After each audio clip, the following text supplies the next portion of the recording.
In the dusty town of Red Rock, 7 armed men are about to make the biggest mistake of their lives. The notorious Red Rail Gang thinks they've chosen an easy target, just another sleepy bank in another forgotten town. What they don't know is that the quiet old man filling out retirement papers inside is Sheriff Marcus the Ghost Stone, the deadliest lawman in American history. For 3 decades, he hunted the worst criminals across the frontier, earning his nickname by appearing out of nowhere and leaving nothing but empty handcuffs and filled graves behind. This isn't just another bank robbery story. This is about how the most feared train robbers in the West learned that some legends never fade. When they walked through those doors, they didn't realize they were locking themselves in with a man who had killed more outlaws than most sheriffs had arrested. What follows is the story of how one retiring lawman turned a simple bank heist into the last stand that would cement his legacy forever. Before we jump back in, tell us where you're tuning in from, and if this story touches you, make sure you're subscribed because tomorrow I've saved something extra special for you. Sheriff Marcus Stone's reputation wasn't built on tall tales or exaggerated stories. It was built on 30 years of relentless pursuit of justice across the harshest territories of the American frontier. His legend began in 1878, when he tracked the notorious Clayton Gang through a blizzard for 6 days, emerging with all 7 members tied to their own horses, 5 alive, 2 frozen from their own poor planning.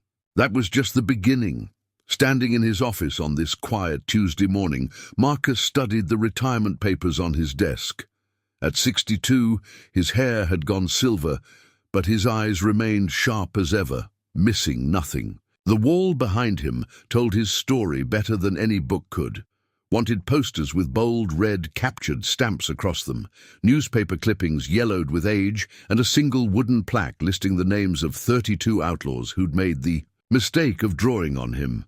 Deputy Sarah Collins watched from the doorway as her mentor packed 3 decades of law enforcement into a single wooden box.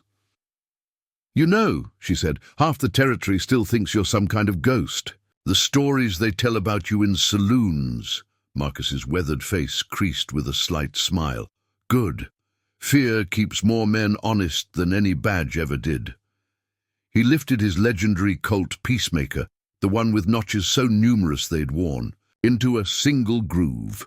For a moment he considered leaving it behind, then slid it into its familiar holster.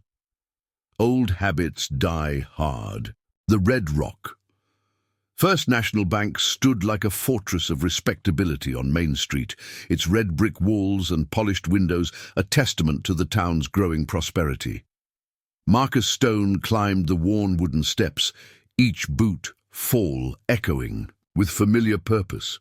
Inside, the cool air carried the scent of fresh ink and old money, a sharp contrast to the dusty heat outside. "Morning, Sheriff." Emily Chen, the young teller, smiled brightly. Her father had once told her how Marcus had saved their family's store from raiders years ago, though she'd been too young to remember. "Retirement paperwork today?" Marcus nodded, settling his lean frame into one of the cushioned chairs in the waiting area. His posture seemed relaxed, but 30 years of survival had taught him to note every detail. 2 regular customers at the counter, elderly Mr. Peterson counting his weekly deposit. The new security guard, Tommy, fresh from Kansas City, trying too hard to look official. Through the large front windows, he watched 3 riders pass slowly down Main Street. Something about their posture made the hair on the back of his neck rise. He'd developed an instinct over the years, a sense for trouble that had kept him alive when faster, younger men had fallen. The riders' clothes were too new, their saddles too clean for real trail riders. Sarah's words from earlier echoed in his mind. "You really think you can just walk away? Men like you don't retire, Marcus. The trouble finds you whether you want it or not." He'd laughed then. Now, watching another 2 riders appear from a side street, he felt the familiar tension building in his shoulders. His right hand unconsciously brushed his holster, an old friend that had never let him down. Sheriff Stone, Mrs. Henderson, the bank manager, called from her office. "I have those papers ready for your signature." Marcus rose slowly, his eyes still tracking the movement. Outside, 5 riders now, spreading out too carefully to be coincidence. He'd seen this pattern before, the casual circling, the subtle positioning. Like wolves around a herd, except these wolves didn't know they were walking into a lion's den. "Tommy," he called quietly to the young guard, "when was the last time you checked the back door?" "Sir, about an hour ago, I suppose." Marcus nodded, his voice dropping lower. "Might want to make sure it's secure, just a feeling." The guard hesitated, then moved toward the rear of the bank. He'd heard enough stories about the ghost's feelings to take them seriously. In Mrs. Henderson's office, Marcus settled into the leather chair across from her desk. From this position, he could see both the front door and the side window. Old habits. Always position yourself with the clearest view of potential threats. It had saved his life more times than he could count. "Quite a stack of papers to end a career," Mrs. Henderson smiled, spreading documents across her desk. "Though I suppose 30 years of pension requirements would fill a few pages." Marcus gave the papers a cursory glance, but his attention was on the street outside. The riders had disappeared from view. In his experience, that was rarely a sign. "You know," Mrs. Henderson continued, "my father still talks about how you saved this bank during the great robbery of '89. Says he'd never seen anything like it, 1 man against 12 robbers. 13, Marcus corrected quietly. "They had a lookout on the roof, always check high positions first." He signed another paper, his pen scratching against the silence. "Your father was brave that day. Not many bank managers would help reload weapons during a firefight." A flicker of movement caught his eye, a shadow passing quickly behind the frosted glass of the side window. Too low to be someone walking past, someone crouching, moving with purpose. "Mrs. Henderson," he said calmly, not looking up from the papers. "I believe we might need to continue this meeting in the vault area, just a precaution." She'd been around long enough to read his tone. Without question, she began gathering the papers. After all, the ghost's precautions had a way of proving necessary. Jake Red Rail Roberts crouched behind the livery stable, watching his men take their positions around the bank. At 35, he'd orchestrated 17 successful train robberies without losing a single man. People called him lucky. He called it meticulous planning. "Coach coming in from the east," whispered Miller, his scout. "Weekly payroll run." Jake smiled. Perfect timing. The bank would be distracted with the incoming money, making their job even easier. He studied his pocket. Watch. A trophy from his first train job. 5 minutes until the signal. His crew was the best in the business. The Hawkins brothers, Tom and Frank, had never met a lock they couldn't pick or a safe they couldn't crack. Mason could shoot a playing card edge-on at 50 paces. Cooper and Wilson were former cavalry, experts at crowd control. And Reed, the youngest at 22, was their eyes up high, watching from the carpenter's shop roof across the street. "This is too easy," Cooper muttered, checking his Winchester for the 3rd time. "Town this size usually has more law." Sheriff retired. "Last week," Jake replied confidently. "Deputies out on patrol. Read it in their own newspaper. Small towns, they print everything." What he didn't know was that the newspaper had printed the wrong date.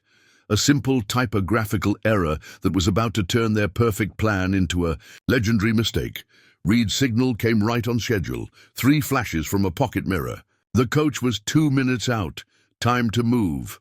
"Remember," Jake whispered to his men, "quick and quiet. No shooting unless absolutely necessary. We're professionals, not common thugs." They moved like a well-oiled machine, each man knowing his role. Tom and Frank circled wide to cover the back exit. Mason and Cooper would take the front. Wilson would guard their horses, and Jake would handle the talking. Simple, clean, efficient. The same method had worked 17 times before. But as they approached the bank's front steps, none of them noticed the slight movement of the curtain in Mrs. Henderson's office. or the calm, methodical way, the old man inside was preparing to remind them why some legends never truly retire. Jake adjusted his bandana, checking his reflection in the bank's window. The red cloth had become their trademark, earning them their notorious name. He'd made sure every detail of their appearance matched the stories: the black dusters, the silver spurs, the custom-gripped revolvers. Fear was half the job in there. "Line of work. 60 seconds, he murmured to Mason. "Watch the tellers. They're always the jumpy ones."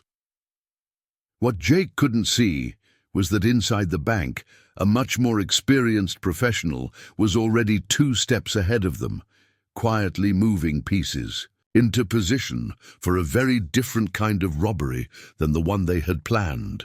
The bank's front doors burst open at exactly 10:47 a.m.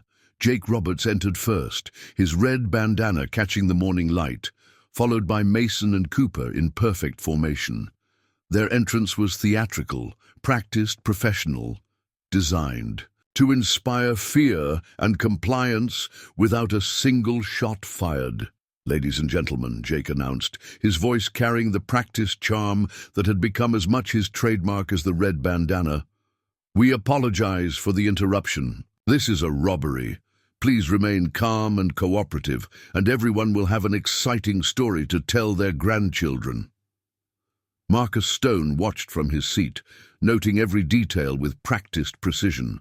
7 men total, 2 at the back door, 1 on the roof, 1 with the horses, 3 inside, all armed with new Colt revolvers and Winchester rifles, military-grade ammunition pouches, well-maintained equipment. These weren't common bandits. "Sir," Mason approached Marcus, gesturing with his rifle, "please join the others by the counter." Marcus rose slowly, keeping his duster closed to hide his holster. He shuffled forward with deliberate age in his step, just another old-timer caught in the wrong place at the wrong time. But his mind was already mapping angles, distances, calculating trajectories and response times. "In the vault," Tom Hawkins called from the back. "Got it open clean, no damage." Jake smiled behind his bandana. "Excellent. Ladies and gentlemen, please remain patient. This won't take long." Marcus watched Emily Chen, the young teller, trembling, as she helped fill canvas bags with money. Her father had faced down raiders to protect his store. Now Marcus saw that same steel beneath her fear. She was palming some of the bills, leaving a trail that any decent tracker could follow. "Sir," Cooper addressed Marcus, "your hands are mighty steady for someone being robbed." Marcus let a slight tremor enter his fingers. "Been through worse, son. Served at Antietam. After that, not much shakes you." Cooper nodded respectfully, buying the story. But Jake, supervising the vault operation, paused. Something about the old man's voice, the way he stood. A half-remembered wanted poster flickered through his memory. "You?" Jake called out. "The old-timer? What's your name?" "John," Marcus replied easily. "John Smith." It was the perfect generic answer, delivered with just the right touch of nervous honesty. But Jake was still staring, trying to place something that danced just at the edge of recognition. "Mighty fine boots for a John Smith," Jake observed. "Custom work, Mexican silver on the spurs." Marcus allowed himself a small smile. The gang leader was sharper than most. In another life, he might have made a fine lawman. "Won them in a card. Game," he offered. "Back when I was younger and luckier." The moment stretched, tension building like a storm about to break. Then Frank Hawkins called from the vault. "Got it all, boss. Clean and clear." Jake's attention shifted, but Marcus knew. The seed of doubt had been planted. The next few minutes would determine how many people walked out of this bank alive. Through the front window, he saw the mail coach approaching right on schedule. 7 skilled outlaws, 12 innocent civilians, and thousands in gold and cash. The situation was complex, dangerous, and rapidly evolving. Just another Tuesday morning for the Ghost. The first sign that something was wrong came when Reed's signal mirror stopped flashing from the rooftop. Jake noticed its absence immediately. 3 minutes had passed since the last all-clear signal. Protocol demanded a flash every 2 minutes. "Cooper," Jake called quietly, "check on Reed." But before Cooper could move, the mail coach outside rolled to a stop. Through the bank's windows, they could see the driver calmly stepping down, seemingly oblivious to the robbery in progress. The schedule was disrupted. They should have had 5 more minutes. Marcus watched Jake's subtle tension, noting how the gang leader's hand tightened on his revolver. The ghost had spent decades reading men's tells before they drew. This one was running calculations, realizing variables were shifting out of his control. "Frank!" Jake snapped. "Get out there!" And the bank's heavy rear door slammed shut with a decisive boom, followed by the unmistakable sound of a crossbar dropping into place. Tom Hawkins' voice crackled with confusion over their concealed speaking. "Tube. Boss, someone just barred the back door from the outside." Jake's eyes narrowed behind his bandana. Impossible. They'd secured the entire block. "Unless... Wilson," he hissed into his own speaking tube. "Status on the horses?" Static silence answered him. Marcus allowed himself a small smile. Young Tommy, the seemingly inexperienced security guard, had proven himself quite capable at following instructions. The ghost's whispered contingency plans were unfolding perfectly. "Check the windows," Jake ordered Mason, but even as the words left his mouth, a subtle clicking sound echoed through the bank. One by one, the steel shutters installed after. The great robbery of '89 was sliding into place, plunging the bank into shadow. "What the hell is this?" Cooper's voice carried an edge of panic. "Boss, this wasn't in the plans. This bank shouldn't have this kind of security." "Because it didn't," Marcus spoke softly, his voice carrying easily in the tense silence. "Not until after I caught the Clayton gang, trying the same approach 30 years ago." The words hung in the air like gun smoke. Jake turned slowly, really looking at the old man for the first time. The steady stance, the weathered face that had stared out from 100 wanted posters, not as the hunted but as the hunter. "No," Jake breathed. "The papers said you retired last week." "Typographical error," Marcus replied calmly. "Today's my last day." The transformation was subtle but immediate. Gone was the stooped posture and elderly shuffle. The ghost stood straight, his presence filling the shadowed bank like a gathering storm.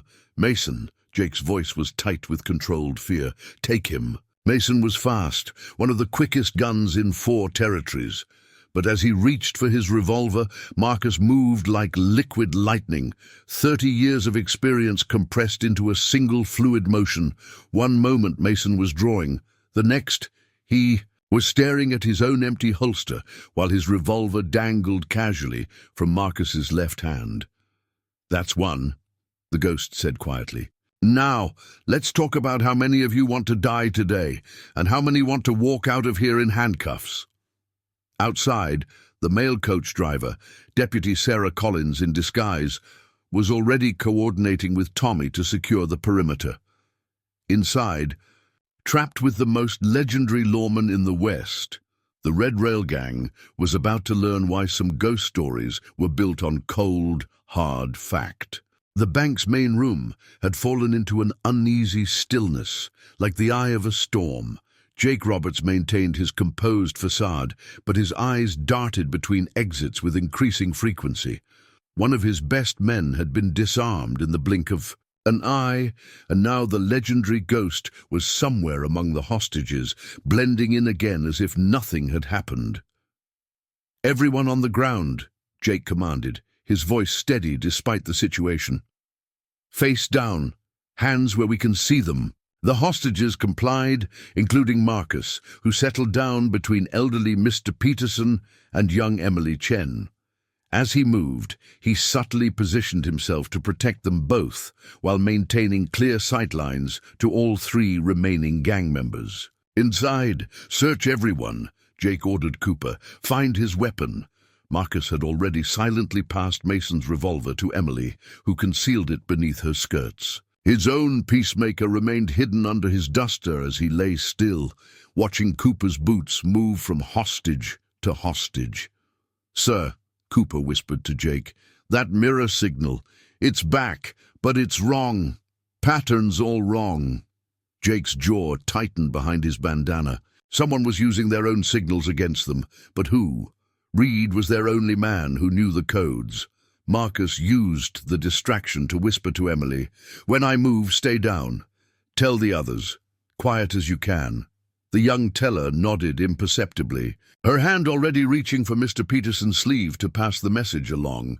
"Tom," Jake spoke into his speaking tube, "status on that back door?" "Still barred," Tom's voice crackled back. "But boss, there's something else. We found Reed." "And?" "He's fine, sleeping like a baby. Says someone offered him coffee about 20 minutes ago. Real friendly old-timer." Jake's eyes snapped to where Marcus lay among the hostages, but the legendary lawman had already shifted positions in the confusion, now 3 people away from where he'd been seconds ago. "Cooper, check the vault," Jake commanded. "Frank, watch. These people, anyone moves, shoot them." But as Cooper turned toward the vault, a metallic clicking echoed through the building. The vault door, operated by hidden mechanisms installed after that robbery 30 years ago, swung silently shut. "Boss," Frank's voice shook slightly. "How's he doing this? He's right there with the others. I can see him." "Can you?" Marcus's voice seemed to come from everywhere and nowhere. "Look again!" Frank spun around, his rifle sweeping the room, but the hostage he thought was the ghost was now clearly young Tommy, the security guard, who had somehow switched places without anyone noticing. The Red Rail Gang's perfect plan was unraveling thread by thread. The ghost was dismantling their confidence with the same methodical precision he'd used to hunt criminals for 3 decades. Each small victory, each moment of confusion was carefully orchestrated to create mounting pressure. Jake felt it building. The legendary pressure that had broken harder men than him. The story said the ghost never rushed, never wasted a move. He would dismantle an outlaw gang piece by piece until they practically begged to be arrested just to escape the psychological torment. "Nobody panics," Jake announced, as much to his men as the hostages. "We still have hostages, we still have control." A soft chuckle echoed through the bank. "Control?" Marcus's voice carried clear amusement. "Son, you lost control the moment you walked through that door. You just haven't accepted it yet." Cooper's nerve broke first. He fired a shot into the ceiling, sending plaster dust raining down. "Show yourself!" But the ghost was done hiding. The game was about to enter its next phase, and the Red Rail Gang was about to learn why Marcus Stone's reputation wasn't built on violence, but on something far more terrifying: inevitability. Inside the dimly lit bank, tension crackled like static before a storm. Jake Roberts paced between the hostages, his confident facade cracking with each passing minute. The ghost had somehow managed to separate his gang. Reed drugged on the roof, Wilson missing from the horses, Tom and Frank trapped outside, and Mason disarmed. "You're trapped in here with us," Jake announced to the shadows. 3 guns against 1 old man." A soft laugh echoed from somewhere near the vault. "Interesting math." Marcus's voice carried quiet amusement. "But wrong on both counts. You're down to 2 guns now." Cooper's panicked yelp confirmed the ghost's words. His Winchester had vanished from his hands between one blink and the next. The rifle now lay visible on Mrs. Henderson's desk, just out of reach, mocking them with its presence. "Impossible," Frank whispered. "Nobody's that fast." "Speed?" Marcus's voice shifted location again. "This isn't about speed, son. While you were watching for quick draws and fast moves, I've spent the last 10 minutes positioning every piece, exactly where I want it." Jake's eyes darted around the bank, really seeing it for the first time. The hostages had somehow rearranged themselves. The elderly were now behind sturdy desks. The younger ones were near cover, Emily Chen had silently moved all the women behind the reinforced counter. The ghost doesn't fight, Jake remembered the stories. He hunts. Finally, Marcus emerged, from the shadows near the vault, standing relaxed and unafraid. Someone who's read the right stories. But as Jake whirled to face him, the figure dissolved back into darkness. It was maddening, like trying to shoot smoke. "Did you really think," Marcus's voice came from a new direction, "that I spent 30 years just catching criminals? No, I studied them, learned their patterns. Take your gang, for instance." A metallic click echoed from the speaking tube.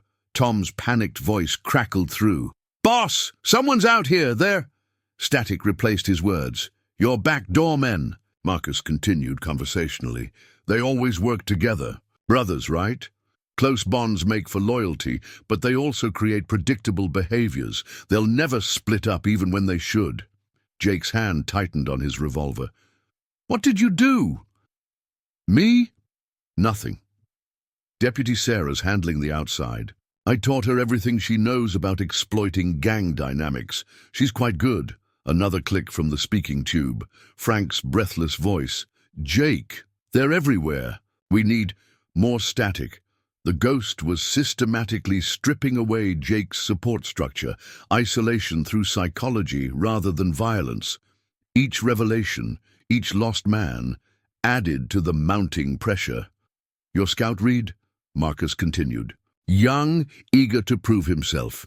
Easy to approach with a friendly smile and a drugged cup of coffee. Cooper there, ex-cavalry, still responds to command voices. Haven't you noticed him unconsciously standing at attention when I speak?" Cooper straightened, then forced himself to slouch, but the damage was done. His confidence was shattered. "And you, Jake Red Rail Roberts," the ghost's voice carried almost paternal disappointment. 17 successful train robberies. Smart, methodical, professional, but you made one critical mistake today. "Yeah?"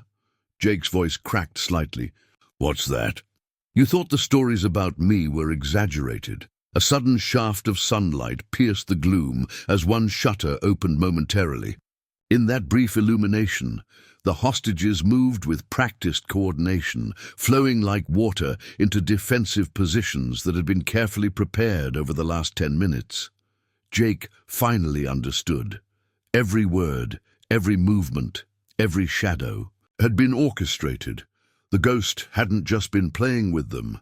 He'd been conducting a symphony of psychological warfare, each element building to this moment. "Last chance," Marcus's voice was almost gentle. "Surrender now, walk out in handcuffs, push this further, and I stop being so friendly." The Red Rail Gang's legendary leader faced a choice. But as the ghost had planned all along, it wasn't really a choice at all. Jake Roberts had faced down armed posses, rival gangs, and territorial marshals, but nothing had prepared him for this. The ghost was dismantling his crew's courage without firing a single shot. Cooper stood rigid near the vault, jumping at shadows. The speaking tube remained ominously silent, his outside men presumably already captured. "Your reputation's built on perfect planning." Marcus's voice drifted from somewhere in the shadows. "So let's talk about how perfectly trapped you are." A sudden movement caught Jake's eye, Emily Chen sliding something across the floor. His gun snapped toward her, but she was already behind the counter again. "Don't," Marcus warned. The single word carried decades of lethal promise. "What was that?" Jake demanded. "What did she move?" "Water canteen," Emily called out. "For Mr. Peterson's heart medication." "Unless you want a death on your record," Jake hesitated. A dead hostage would bring the full weight of the territory down on them. "Check it," he ordered Cooper. But as Cooper moved toward the canteen, Marcus's strategy became clear. The hostages were no longer clustered in one controllable group. They'd spread out, each one requiring individual attention, dividing the gang's focus. "Interesting choice," the ghost commented, "sending your last reliable man away from the vault. Speaking of which, did you check what's actually in those money bags before you packed them?" Jake's blood ran cold. They'd been so rushed, so focused on speed. "You're lying," he said, but uncertainty crept into his voice. "Am I?" Amusement colored Marcus's tone. 30 years of protecting this bank. You really think I didn't plan for every scenario?" A soft thud from the vault made Cooper spin around. "Boss, we need to check. Stay where you are." Jake's command cracked with strain. "He's playing mind games." "Of course I am," Marcus agreed pleasantly. "Been doing it since. You walked in like that coffee your lookout drank, special blend. He'll sleep for hours, wake up with a headache and 3 days in jail, already served." Mrs. Henderson chose that moment to cough, a seemingly innocent sound that made Cooper nearly jump out of his skin. The elderly banker covered her mouth demurely, but Jake caught the ghost of a smile behind her hand. "They're all in on it," he realized aloud. "Every single hostage." "Now you're thinking," Marcus approved. "Remember the stories about the ghost's network? How he always seemed to have the whole town working with him. 30 years in one place builds a lot of loyalty, a lot of people willing to play their part." As if to prove his point, young Tommy the security guard began quietly humming an old funeral dirge. Mr. Peterson joined in, then Emily, the sounds spreading through the hostages like a slow-rolling fog. "Stop that!" Cooper's voice rose an octave. "Make them stop!" But the humming continued, punctuated by the rhythmic tapping of Mrs. Henderson's fingers on her desk. The combined sound seemed to come from everywhere and nowhere, like a ghost's. "In chorus, that's how he does it," Jake whispered, memories of old wanted posters flooding back. "The whole town becomes his weapon." "Smart boy." Marcus's voice carried genuine appreciation. "Figured it out faster than most. Now want to guess what happens next?" Right on cue, a new sound joined the chorus. Horses approaching from the east. "Many horses. Ah," the ghost said cheerfully. "That'll be the territorial marshal and his deputies. Sarah's quite efficient at sending telegrams. Want to surrender now, or should we add resisting federal arrest to your charges?" Jake Roberts, the legendary leader of the Red Rail Gang, felt the last threads of his perfect plan unraveling. The ghost had orchestrated every moment, every movement, every decision, herding them exactly where he wanted them. The humming stopped, abruptly, leaving a silence heavy with anticipation. In that quiet, the ghost's voice carried clearly from everywhere at once. "Time's up, son. What's it going to be?" The first physical demonstration of the ghost's legendary skills came without warning. One moment, Cooper was standing guard near the vault, finger twitching nervously on his trigger. The next, he was face down on the polished bank floor, his arms pinned behind him with his own bandana, wondering how he'd gotten there. No one had seen Marcus move. No one had heard a sound. Cooper had simply fallen, as if gravity itself had conspired with the ghost. "That's two."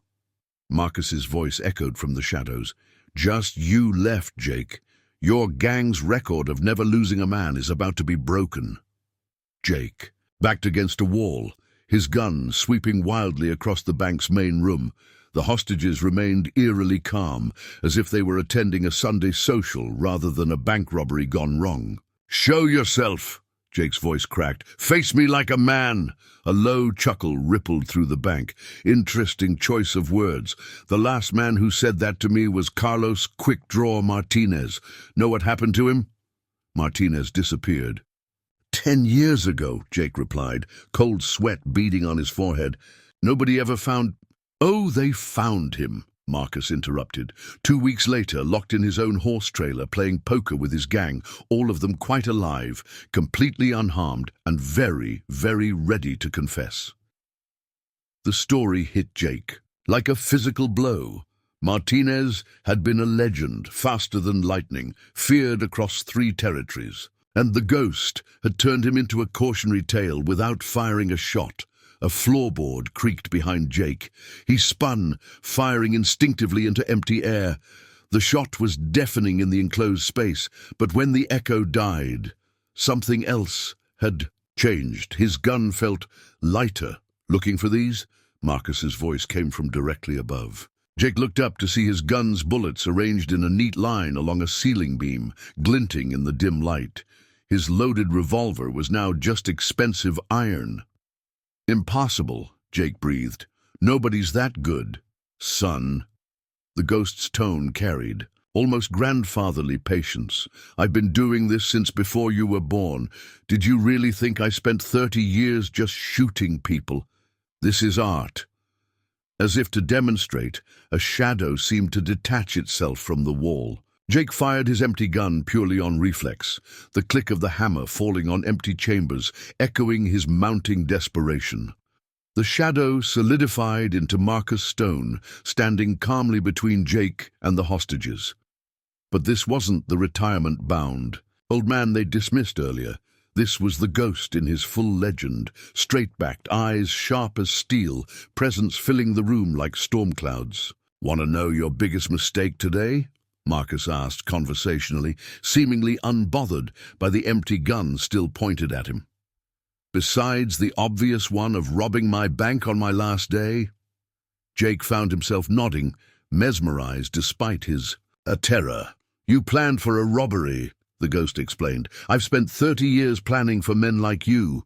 Every hostage in this room has drilled for this. Every piece of furniture is placed for maximum tactical advantage. Even that loose floorboard that made you waste your last shot.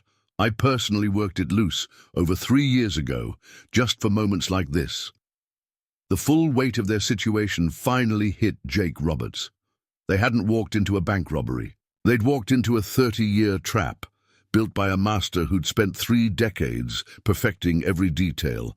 Outside, the thunder of approaching horses grew louder. Inside, the ghost took one step forward, his movement liquid grace honed by countless confrontations.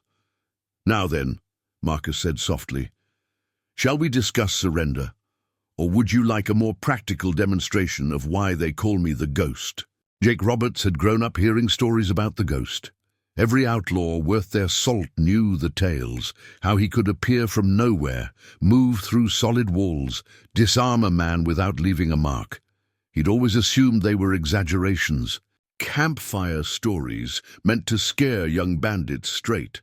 Now, watching Marcus Stone methodically control every aspect of the bank robbery gone wrong, Jake realized the stories hadn't done the ghost justice. "You know," Marcus said, casually leaning against the teller counter as if they were having a friendly chat, "your gang reminds me of the Hawkins crew from '82. They thought they had it all figured out too. Want to know what happened to them? They vanished," Jake whispered, his empty gun still pointed uselessly at the ghost. "Search parties found their camp.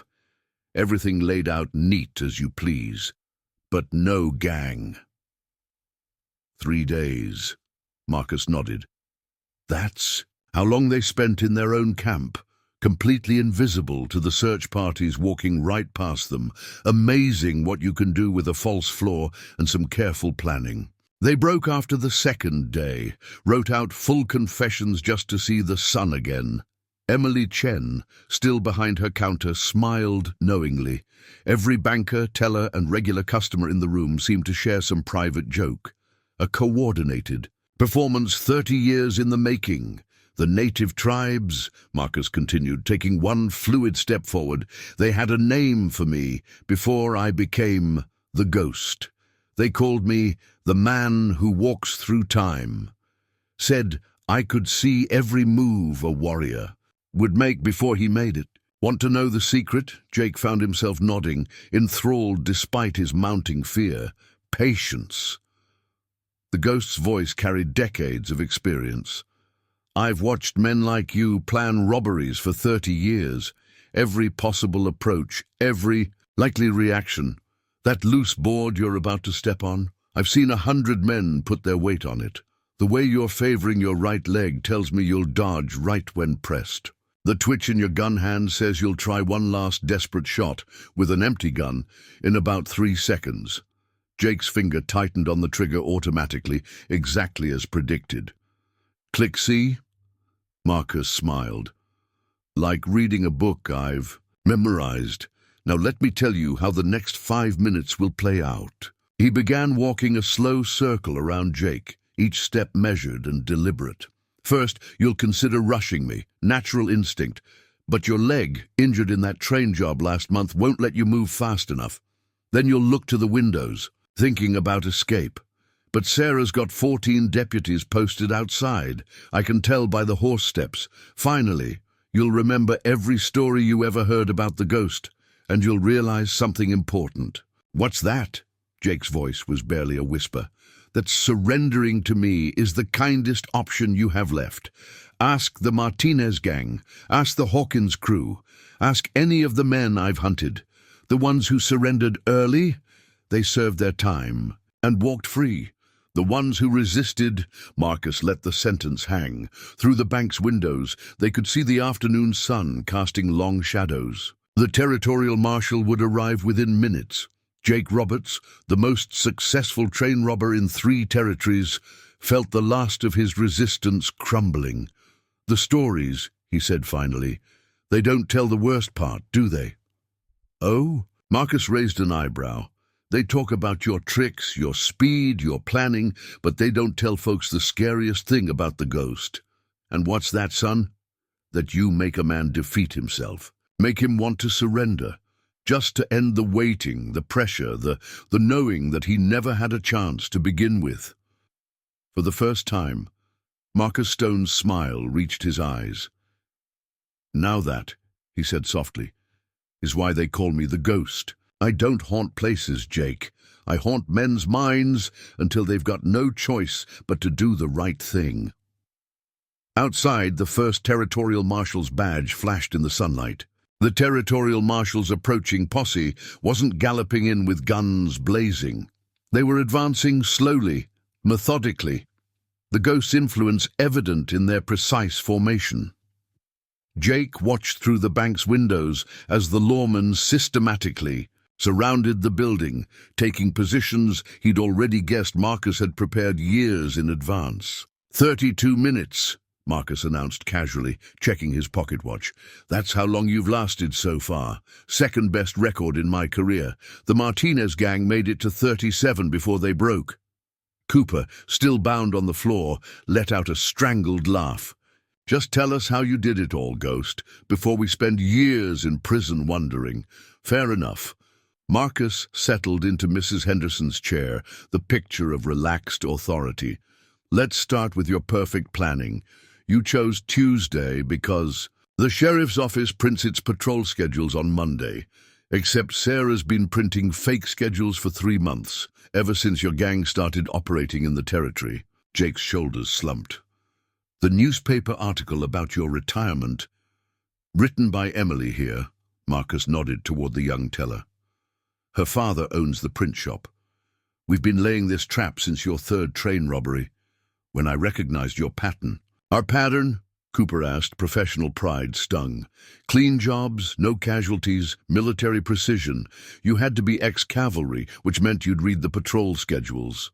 So we gave you exactly what you wanted to see. Every move you made was based on information we wanted you to have. Mrs. Henderson opened her ledger, revealing detailed notes on the gang's activities. Your last 6 robberies, she explained, were all practice for us, helping the ghost perfect his timing. The hostages were relaxing now, dropping their frightened poses. Mr. Peterson, the elderly customer, pulled out a notebook and began documenting the scene with practiced ease. Court reporter, Marcus explained. Been writing up my arrests for 20 years. He's got a gift for capturing the moment a man realizes just how thoroughly he's been outplayed. Through the speaking tube, they heard Sarah's voice. Marshals, in position, Ghost. Tom and Frank are secured. They're still arguing about who fell for the coffee trick first. Jake sank into a chair, his empty gun finally lowering. You didn't just plan for the robbery. You planned for every word we'd say, every move we'd make. Even this conversation, Marcus confirmed. Though most gangs don't make it this far with their dignity intact. You've shown remarkable composure. I respect that. Outside, the marshal's men had completed their encirclement. The afternoon sun cast their shadows into the bank, each one precisely positioned to remind the gang they were surrounded. Tell me one thing, Jake said quietly. The vault. What did we actually take? Marcus's smile was almost gentle. Open one of those bags. With trembling hands, Jake untied the nearest canvas sack. Inside, stacked neatly, were hundreds of documents. Wanted posters, witness statements, detailed evidence of every crime the Red Rail Gang had committed. Like I said, the ghost stood slowly, his presence filling the room once more. I've been planning this for months. That vault isn't full of money. It's full of your confession, written by your own actions, gathered piece by piece since your first robbery. Cooper swore softly. The mail coach arriving early. Wasn't carrying payroll, Marcus nodded. Just Sarah and 4 deputies right on schedule. Your lookout would have warned you if he hadn't been so enjoying his special coffee. The bank fell, silent, except for the scratch of Mr. Peterson's pen, documenting every word. Jake Roberts, the greatest train robber of his era, finally understood the full mastery of the ghost's methods. They hadn't just been caught, they'd been choreographed. Their every move anticipated and turned against them. Marshal's waiting for your signal.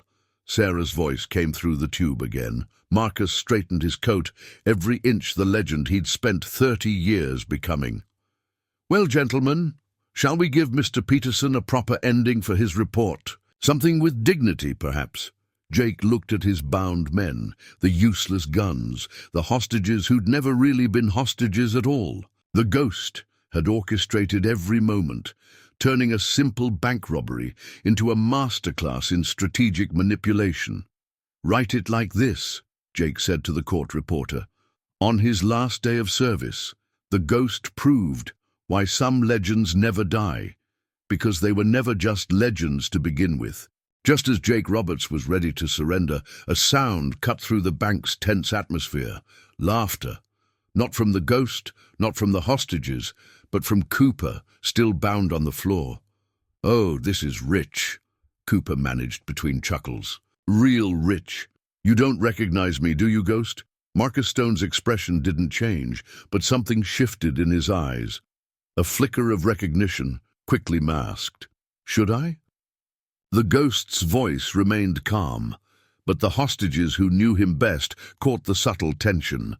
Cooper managed to work himself into a sitting position, his bound hands hardly seeming to bother him. Yuma Territory, 1885, a stagecoach robbery gone. Wrong. Young hotshot lawman nearly caught the whole gang, but one got away. Ring any bells? Now Marcus's face did change. Decades of memory crystallizing into sudden understanding. The Morgan job. You were just a kid. Youngest rider they had. Cooper's grin turned wolfish. The one you never caught. Been waiting a long time for. This ghost. Why do you think we really chose this bank? Jake's head snapped up, realization dawning. Cooper, what did you do? Did you think it was coincidence? Cooper laughed again. The timing, the planning, your retirement. We've been feeding you information for months, making you think you were playing us. But tell me, Ghost, did you check the basement this morning? Marcus moved with blinding speed, but Cooper's words had already done their damage. From somewhere beneath their feet came a muffled boom, and the bank's floor shuddered ominously. Remember what you taught me that day in Yuma? Cooper called out as dust sifted down from the ceiling. About how a good trap needs proper preparation. Well, I've had 30 years to prepare this one. Sarah's voice crackled urgently through. The speaking tube. Marcus, the building's foundation. There's something wrong. The marshal's men can see cracks forming. The ghost's carefully orchestrated control began to slip. His trap within a trap had just revealed a deeper layer. 3 decades in the making. You see, Cooper continued, clearly enjoying himself, while you were busy playing your psychological games up here, other members of our gang have been working underneath. The Red Rail Gang isn't just 7 men, Ghost. That was just what we wanted you to see. Another rumble shook the building. Genuine fear began to show on the hostages' faces. The basement, Marcus said quietly. The old silver mine tunnels. Still sharp as ever, Cooper nodded. Did you really think I spent 30 years just robbing trains? No, I was learning, planning, building a trap for the man who nearly caught me. And now everyone you tried to protect, your precious townspeople, your carefully prepared bank, even the legendary ghost himself, they're all about to learn what real preparation looks like. The floor creaked ominously. Decades of careful planning were suddenly balanced on the edge of disaster as the ghost faced a terrible choice: maintain control of his captured gang or save the people he'd sworn to protect. And in that moment of decision, Cooper revealed the true depth of his revenge. "By the way," he smiled, "that coffee your deputy was so proud of drugging our lookout with works both ways. How's your vision, Ghost? Getting a little blurry?" Marcus Stone, the legendary lawman who had never been outsmarted in 30 years of service, felt the first effects of the poison begin to take hold. The hunter had become the hunted, and his last day on the job had just become something far more dangerous than a simple bank robbery. The bank floor trembled again as Marcus fought to keep his vision focused. 30 years of experience had taught him to recognize every type of poison, but this one was crafted with intimate knowledge of his methods.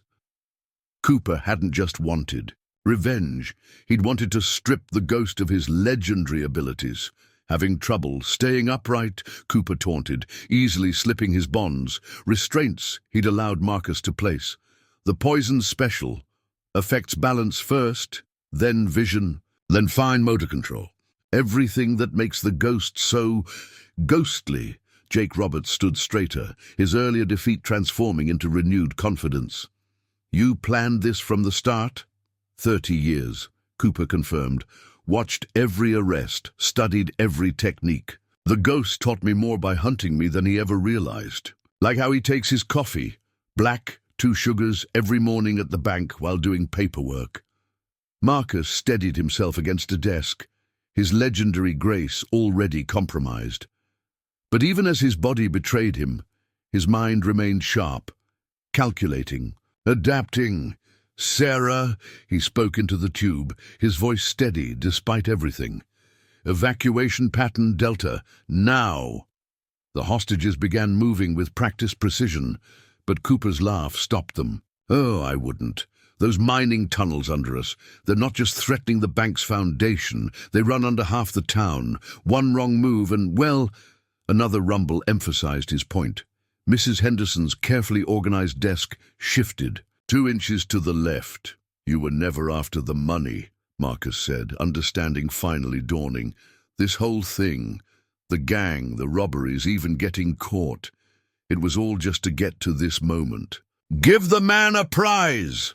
Cooper stood, brushing off his clothes. "Though I have to admit, you almost ruined it by retiring early. Had to rush things a bit, leak enough information to make you delay just one more day. Couldn't let the ghost retire. Before his last, greatest failure, the poison was working faster now. Marcus saw 3 Coopers instead of 1, each grinning with 30 years of pent-up vengeance. "Here's what's going to happen," Cooper announced. "The ghost is going to watch, helplessly as his perfect record, his legendary status, and his beloved town all crumble. Just like I watched my brother die in that Yuma prison after you caught him." Jake and his men moved to flank Cooper, their earlier defeat revealed as merely part of the performance. The Red Rail Gang had never been the true threat. They were just the delivery system for a much more personal revenge. Sarah's voice crackled through the tube again. "Marcus, the marshal's men can see movement in every basement on the street. There's more of them down there, lots more." Cooper smiled at Marcus's carefully controlled expression. "Did you think I spent 30 years just planning? I built an army, every man with a grudge against the ghost, every family member of someone. You caught every outlaw who wanted to be part of your downfall. They're all here, right under your feet, waiting for the signal." The bank's floor creaked ominously. Decades of carefully laid plans were being undone by an even longer vendetta. But as Marcus Stone felt his legendary abilities failing him, something else took their place. A cold, clear understanding that had nothing to do with physical prowess. "You made one mistake, Cooper," the ghost said softly. "Oh, and what's that?" "You gave me exactly what I needed, confirmation that you're still that." Same arrogant kid from Yuma, the one who always had to prove he was smartest in the room, the one who had to gloat before finishing the job. Marcus's smile was terrible to behold, the one who never learned the most important lesson about being a ghost. And what lesson is that? Cooper's voice held the first trace of uncertainty. A ghost's greatest power isn't in what it can do, Marcus said, as the floor shuddered again. It's in what it makes others do to themselves. Even with his vision blurring and his legendary reflexes dulled by poison, Marcus Stone's mind remained razor-sharp. 3 decades of experience had taught him that overconfident enemies were the easiest to defeat, and Cooper's need for elaborate revenge had just revealed every card in his hand. "Sarah," Marcus spoke into the tube, his voice deliberately weak and faltering. "Tell the marshal, tell him to pull his men back. Too dangerous with the tunnels." Cooper's smile widened. The ghost was finally admitting defeat. Smart move. Old. "Man," he gloated, "wouldn't want any heroic lawman dying when the ground swallows this place whole." But Marcus wasn't done. "Emily," he called to the young teller, allowing his legs to shake as he sank into a chair. "The register ledger. Cooper should see what he's really accomplished today."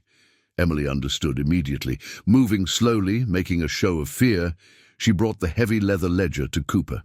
"It's all here," she said, voice trembling. "Perfectly. Everything the ghost was protecting, the bank's real secrets." Cooper grabbed the book, eager to see the full scope of his victory, but as he opened it, his triumphant expression faltered. "What is this?" he demanded, staring at the complex diagrams and notes that filled every page. 30 years of studying the ground under this town," Marcus replied, each word measured. "Every tunnel, every mine shaft, every structural weakness. Did you think you were the first to try using the old silver mines?" Another rumble shook the building, but this time Marcus smiled. The floor shifted exactly as the diagrams had predicted it would. 1899, he continued, forcing Cooper to listen. "The Dalton crew tried the same thing. Thought they could bring down the whole town. That's when I started mapping, learning, planning." Sarah's voice came through the tube again, but this time it carried a hidden note of understanding. "Marcus, the marshal's men report water in the tunnels. Lots of water." Cooper's face went pale. "Water? There shouldn't be." "The reservoir," Marcus cut him off. "The one I had built 5 years ago. The one that's been slowly feeding into your tunnel network for the past hour, ever since you revealed your plan. Physics is fascinating, isn't it? Pressure, displacement, the way water can turn solid ground into soup." A different kind of rumble echoed beneath their feet. Not the sharp crack of supports breaking, but the liquid sound of earth turning to mud. "You see, Cooper," the ghost's voice grew stronger with each word, "while you spent 30 years planning how to trap me, I spent the same time planning for men like you. Every possible attack, every conceivable angle, including how to turn the very ground against anyone foolish enough to try using it as a weapon." Jake Roberts, finally understanding, backed toward the door. "Cooper, we need to pull our men out, now." But Cooper stood transfixed, leafing through the ledger with increasing desperation.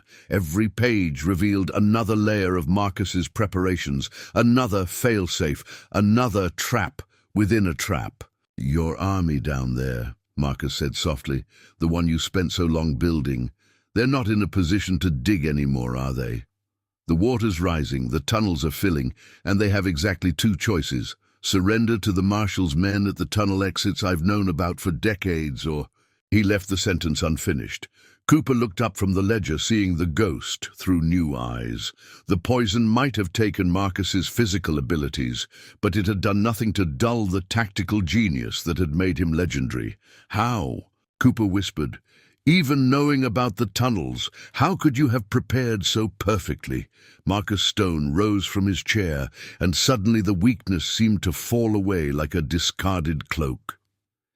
"Because, son, a real ghost doesn't just haunt The present. It haunts the future, preparing for every possibility, every potential threat.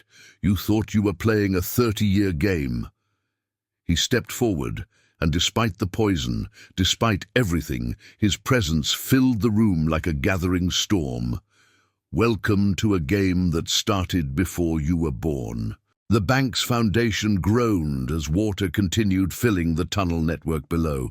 Cooper's perfect revenge was literally washing away, but the look in his eyes had transformed from vengeance to something more dangerous. Desperation. You think, "You've won," Cooper snarled, drawing a hidden derringer from his boot. "Maybe I can't bring down your precious bank anymore, but I can still make sure the ghost dies on his last day." Marcus didn't flinch, even as his poisoned vision made the small gun multiply into 3 wavering images. "Can you? Look around, son. Really look." The hostages had shifted again, but this time it wasn't part of any rehearsed plan. Mrs. Henderson stood with the quiet confidence of someone who'd handled a gun long before becoming a banker. Emily Chen's delicate hands now held Mason's recovered revolver with professional grace. Even old Mr. Peterson had produced a deputy's badge from beneath his vest. "Remember what I said about a ghost's real power." Marcus's voice carried clearly. Despite the rumbling below, it's not what it can do, it's what it inspires others to become. "Your whole town," Cooper whispered, understanding finally dawning. "They're all part of it." 30 years, Marcus confirmed. 30 years of teaching, training, preparing, every citizen ready to defend their home. The ghost was never just one man, Cooper. It was an idea, a symbol, something that would live on long after Marcus Stone retired. Sarah's voice crackled through the tube with perfect timing. "Marshall's men report 12 arrests at the tunnel exits so far. Your army's surrendering pretty quick, Cooper. Amazing what cold water will do to a man's loyalty." Jake Roberts, the legendary train robber now reduced to a bit player in Cooper's revenge drama, made a dash for the door. He didn't make it 3 steps before Emily's shot took his hat clean off his head. "That's my father's quick-draw technique," she said proudly. "The ghost taught him after saving our store, and he taught me." Cooper's derringer wavered between targets as he realized the full scope of his failure. He hadn't just challenged a legendary lawman. He'd taken on an entire town of hidden deputies, each one trained personally by the ghost. "You wanted to destroy my legacy?" Marcus took another step forward, his movements growing stronger as he fought through the poison. "You just proved why it will outlive us both. Every person in this room represents someone I helped, someone I taught, someone I inspired to be more than they thought they could be." The bank's floor shifted again, but the sound was different now. The water below had stabilized the foundation, turning Cooper's tunnels into solid mud that would take weeks to dig out. "Here's what's going to happen," Marcus continued, appropriating Cooper's earlier words. "Your men are going to keep surrendering. The marshals will keep accepting those surrenders. And you're going to make a choice." "What choice?" Cooper spat, but his hand was shaking now. "The same choice I gave you in Yuma 30 years ago. The same choice I've given every outlaw I've ever hunted. Surrender with dignity, or..." The ghost let the alternative hang in the air, heavy with 3 decades of legend. Through the windows, they could see the marshal's men leading more of Cooper's tunnel army into custody. Each one was muddy, cold, and thoroughly disillusioned with their leader's grand revenge scheme. "You can't win this," Marcus said softly. "You never could, because you spent 30 years learning the wrong lesson from Yuma. You learned about revenge, about plotting, about complexity. But you forgot the most important thing I tried to teach you that day." "And what's that?" Cooper asked, his derringer finally lowering as the fight drained out of him. "Justice isn't about who's strongest or quickest or even smartest. It's about who can inspire others to stand up for what's right. That's the real ghost story, son, and it's one that will be told in this town long after we're both gone." The poison was reaching its peak in Marcus's system, turning the world into a kaleidoscope of blurred images and dulled reflexes. But the ghost had spent 30 years learning that a lawman's greatest weapon wasn't his speed or his aim. It was his mind. One last lesson, Marcus said, his voice carrying over the sounds of surrender echoing from below, about why they really call me the ghost. Cooper's derringer snapped back up, desperation making him dangerous. No more lessons, old man. No more games. Just you and me finishing what started in Yuma. That's exactly what we're doing, Marcus smiled. Tell me, in all your research, all your planning, did you ever wonder why no one ever saw me draw my gun? Why there were never any witnesses to the ghost in action? The bank had gone deadly quiet. Even the rumbling from below seemed to pause, as if the very earth wanted to hear the answer. Because, Cooper said slowly, you moved too fast to see. Marcus actually laughed, a warm, genuine sound that seemed to fill every shadow in the room. No, son, because I was never there at all. It happened in the space between heartbeats. One moment Cooper's derringer was aimed at Marcus's heart. The next, it was gone, seemingly vanished into thin air. But the ghost hadn't moved.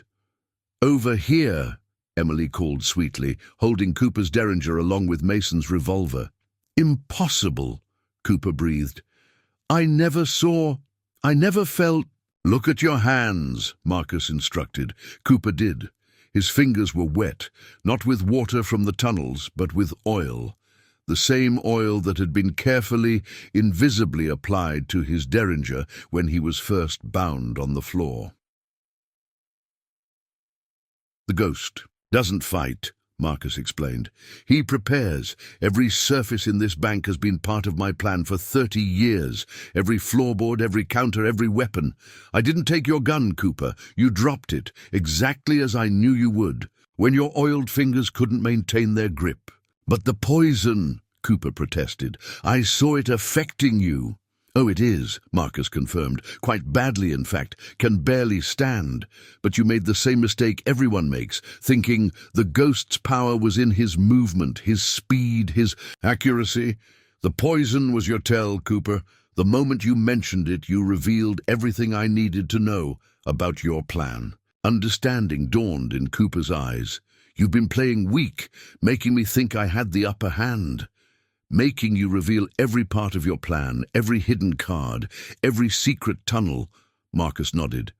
The ghost story was never about haunting places, Cooper.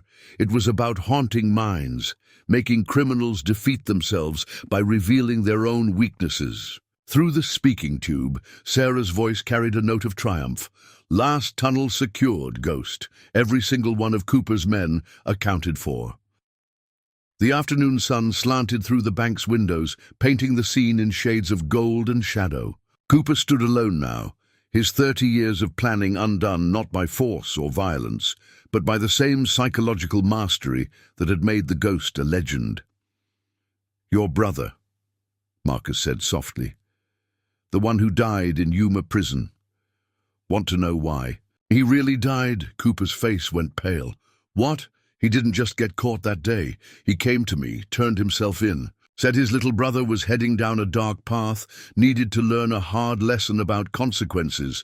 His last words to me were, make sure he learns from this. The fight drained from Cooper completely, his knees buckling as 30 years of vendetta collapsed under the weight of truth.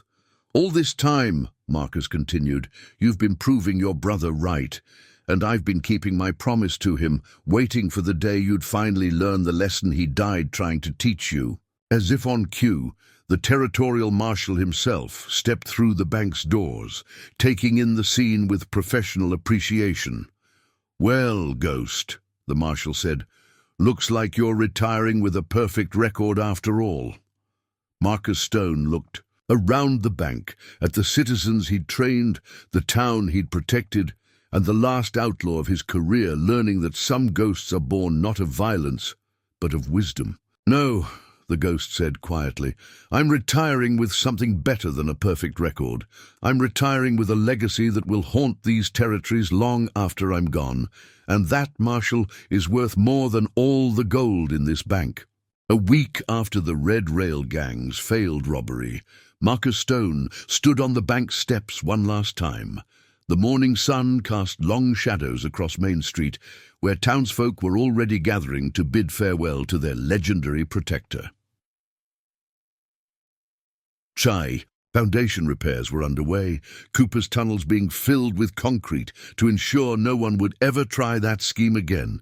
But the real changes weren't in the ground beneath their feet. They were in the town itself. "Hard to believe you're really leaving," Sarah said, adjusting her new sheriff's badge. "Town won't be the same without the ghost." Marcus smiled, watching Emily Chen teaching her younger brother the quick draw technique their father had learned from him years ago. "The ghost isn't leaving, Sarah. Look around." All across town, his legacy was visible.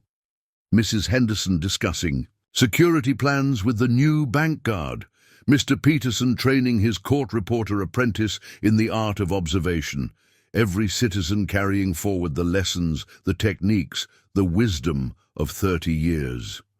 "You know," Sarah mused, "Cooper asked to speak with you this morning before they transport him to the territorial prison."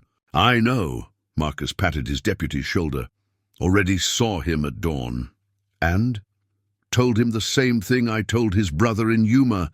Every ghost story has a purpose. Some haunt us to teach us fear, others to teach us wisdom. The smart ones learn to tell the difference." The marshal approached, leading his horse. "Quite a send-off you're getting, Ghost. Half the territory's here to say goodbye." "Not goodbye," Marcus corrected, "just changing forms. The ghost was never about one man with a badge. It was about teaching people to stand up for what's right, to protect their own." As if to prove his point, young Tommy, no longer playing, at being a security guard, efficiently organized the gathered crowd into a proper defense formation. Old habits now passed to a new generation. "Got word from the prison this morning," the marshal added. "Cooper's already teaching other inmates about law enforcement techniques. Says he finally understands what his brother was trying to tell him." Marcus nodded, unsurprised. "Sometimes the best lawmen start out on the wrong side of the law. They just need the right ghost story to guide them back." The town had gathered in full now, but they weren't mourning the loss of their protector. Instead, there was a quiet confidence in every face, the look of people who knew they could defend themselves, who understood that the ghost's legacy lived in their unity, their preparation, their unwavering stand against lawlessness. "Time to ride," Marcus said finally, mounting his horse with the same fluid grace that had made him legendary. But as he turned toward the sunrise, Sarah called out one last time, "What should we tell people when they ask about the ghost?" Marcus Stone, the lawman who had become legend, looked back at the town he'd spent 30 years preparing for this very moment. His voice carried clearly across the gathered crowd. "Tell them the ghost still haunts these territories, not as a man, but as an idea, not through fear, but through wisdom, and remind them that the best ghost stories," he smiled, "are the ones we learn to tell ourselves." With that, he rode east into the rising sun. But the ghost remained, living on in every citizen he'd trained, every lesson he'd taught, every life he'd touched. Some legends fade with time, but true ghosts, they live forever in the stories we tell, the wisdom we share, and the legacy we leave behind. And in Red Rock, where an aging lawman had turned an entire town into his lasting tribute, the ghost would continue to haunt justice into existence for generations to come.